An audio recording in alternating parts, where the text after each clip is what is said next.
Welcome back to Zoom Tennis and Prime Your Day, Prime Your Life podcast.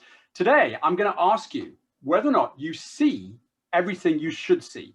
I'm going to challenge you to think about non-visible disabilities. Is the person you see in front of you everything you expect it to be? And we've got Hannah Chadwick today, who's the director of Fortitude Training, who's a specialist at understanding non-visible disabilities. She's going to tell us more about what it is and, most importantly, how we can help people just get on with their normal day without any stigmatism. So Hannah, welcome to this little session today of Zoom Tennis. How are you? Hi, good morning, Chris. I'm very well, thank you. How are you? I'm really well. I understand you've had a little bit of a different weekend from the normal, Hannah. Tell us about that. Yeah, I'm feeling better now, but yeah, it was a bit of a scary weekend. So I had my my COVID vaccination on Friday, and initially everything seemed fine, and then started experiencing side effects about 11 hours afterwards, and just went from being absolutely fine to being completely floored. So that was an interesting weekend, mostly spent in bed, but thankfully I'm feeling a lot better now. Brilliant. You're good now. Well, you can see how well you are today. And what I didn't look this good. that jab's now in your arm, or Boris saying, you know, get the jab, and it's in there. So living proof today. So, Hannah, non-visible disabilities. I have to confess, it's not a phrase that I had heard much of until we really started talking, which is why we're here today. What would be something most people do not know about non-visible disabilities, Hannah? I think the very fact of their existence, just like you said at the beginning, Chris, some people haven't heard the term NVD or non-visible disability because that is quite a new term.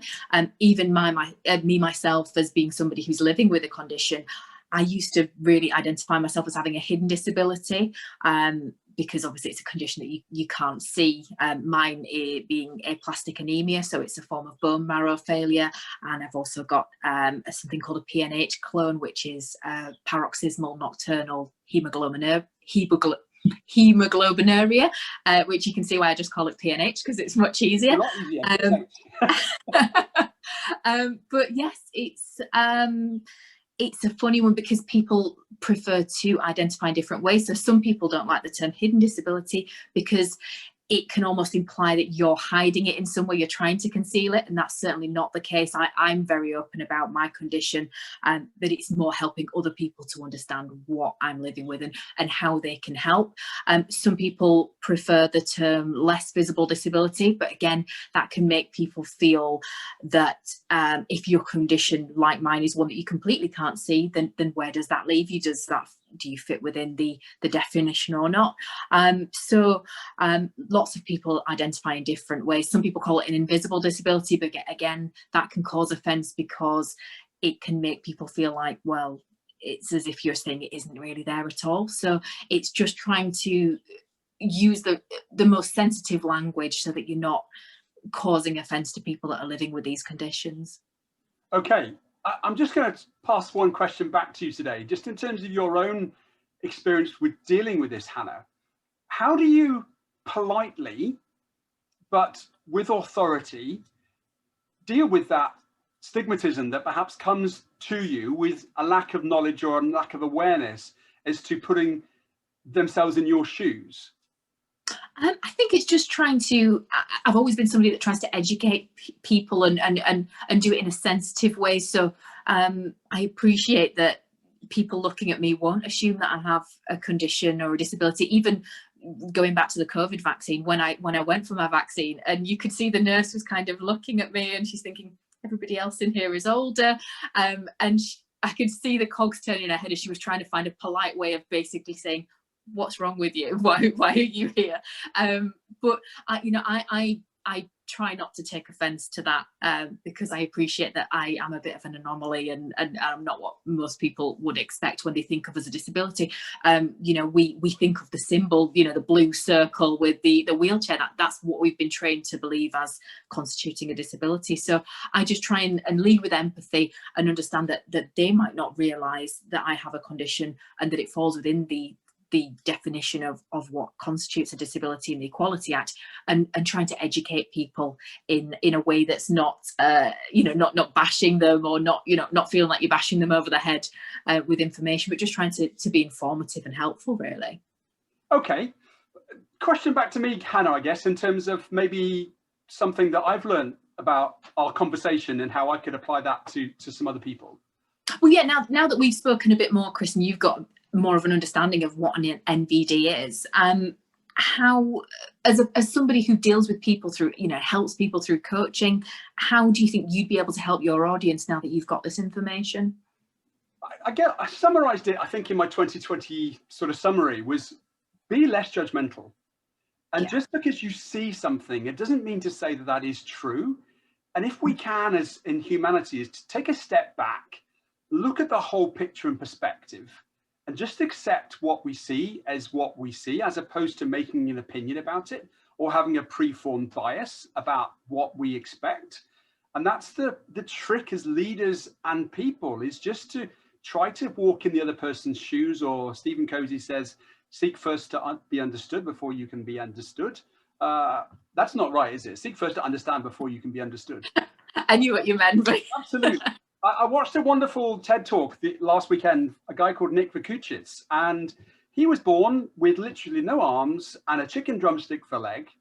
And his piece on TED, 14 minutes, was just absolutely inspiring in terms of he has no limitations as to what he can do. He's spoken to more people than anybody else that I would know, 5 American presidents, billions of people, through his mechanism for connecting with people. And he has this thought process of, it's not what I can't do, it's what I can do. And that's what I'd really encourage people to do, is to, every person right now can probably see you, Hannah, on screen and just thinks, Hannah just looks amazing. She looks great on screen. And yet there's something within you that might be stopping you sitting in the right seat or putting a face mask on. And yet people are already judging you like that nurse did. They've made a preconceived judgment that is absolutely incorrect. So that's my message. Be less judgmental, put things in perspective if you can.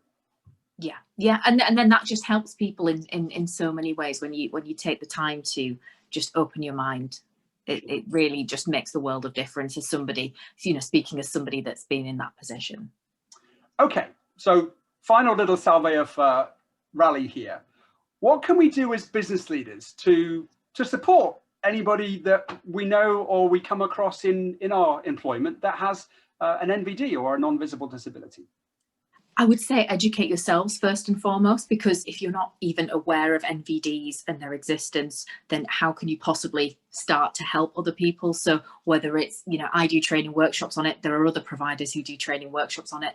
There's information out there on the internet if you can't afford training, but educate yourself, because it is really difficult. And the last thing that you want to do is further present that person with further challenges in their life when they're already having to deal with the limitations and the impact of their condition. But then you also don't want to end up falling foul of the law and ending up in an employment tribunal. So it's vitally important that employers do take this seriously and take the steps to educate themselves. Okay, how can they do that in a compassionate way, Hannah, to make sure that you're okay with exactly what that is in terms of the awareness building or the communication within the team? How does that work for you in terms of dealing with it with a compassion and understanding? I encourage companies to raise awareness within their organisation. So it's not just something between the employee and the employer. It's raising awareness amongst the team. So celebrating awareness days that are related to non-visible disabilities, for instance.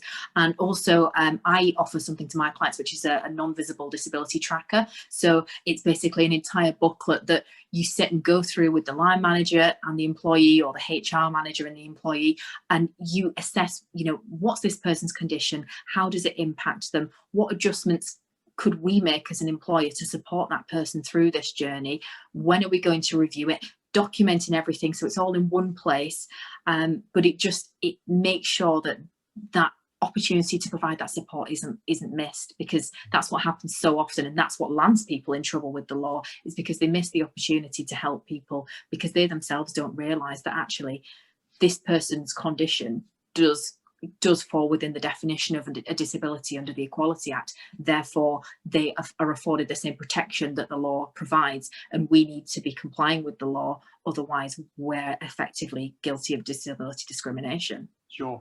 And is it useful to sort of begin with the end in mind? And would you encourage leaders to get as many parts of diversification involved in the charter, or involved in the training documentation, or involved in the employee handbook, so that all the people with the right voice have got an opportunity to really get involved in the documentation, so that it is truly representative of all faiths and disabilities and beliefs?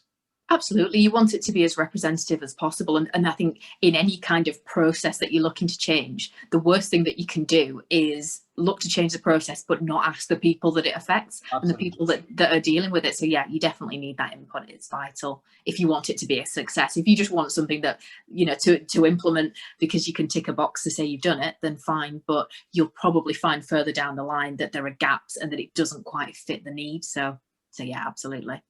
Okay. Quick little takeaway, if you can, either from lockdown 1, 2, or 3.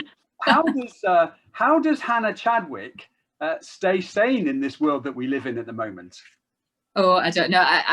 That's arguable as to whether Hannah Chadwick has stayed sane in all of this. But do you know, I think I have been more patient with myself. I think we can all be guilty at times of being quite hard on ourselves. And actually, if there's a day that I've felt like not working, that's okay. If I've felt overwhelmed by homeschooling, that's okay too. If I just feel like I just need to go out and have a walk in the park near my house and get some fresh air, then that's okay. Just be patient and understanding with yourself, because we're all in uncharted territory and we need to do whatever we can to keep ourselves together as much as possible. Well, Hannah, I'm going to just share the screen again today, just so that people can actually understand where they can go to get some training on the things that you talk about. I think it's a really important topic that I certainly didn't have enough knowledge on. So other people can hopefully do the same. So here we are. Anybody on the podcast today? It's Hannah Chadwick, Director at Fortitude Training, office at fortitudetrainingcompany.com. And her website is the same. And LinkedIn, we can find you at Hannah Chadwick. Is that right for everybody today, Hannah? Yeah, absolutely. All right. Well, I'm glad you're over your little vaccine thing. I'm glad that the jab is in your arm. And I look forward to seeing you all around LinkedIn and other places. You're doing some great work, Hannah, and thank you so much. Oh, brilliant. Thank you for the opportunity to come on here today, Chris. I really appreciate it. Thank you. All right.